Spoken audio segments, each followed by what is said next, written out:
ফটোগ্রাফির বর্তমান দেখুন সন্ন্যাসী হাটে আমাদের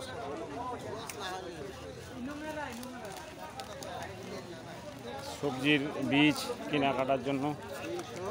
মোক 5 টাকা দে তাহলে, ইয়া দে লাল শাকে দে। এটা একটা কত? 90 টাকা। টাকা দে।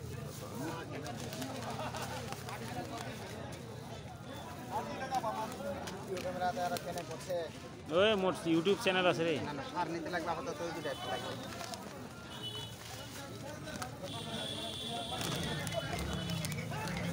ইউটিউবার ছাড়িবি। হ্যাঁ না মুখ না ওড়াও। ও অরখান সাহেব সে অনেক লোক দেখেছি, 1,500 লোক দেখেছি।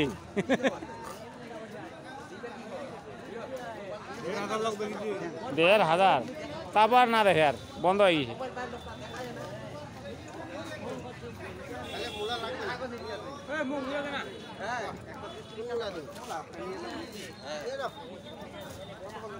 রকমারি জিনিস দেখুন, প্রচুর রকমারি জিনিস।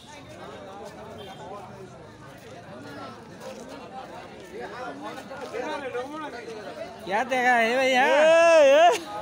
এটা মোর যাইব এটা।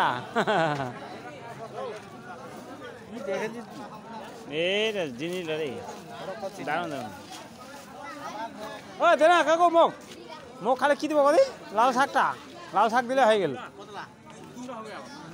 এই যাইব ভিজা থোড়ি মিনি ভিজালে সারা গেলে যে কোনো সারাই ও বিচিলা হুম এ কি দেখ ভিজা না থাকো।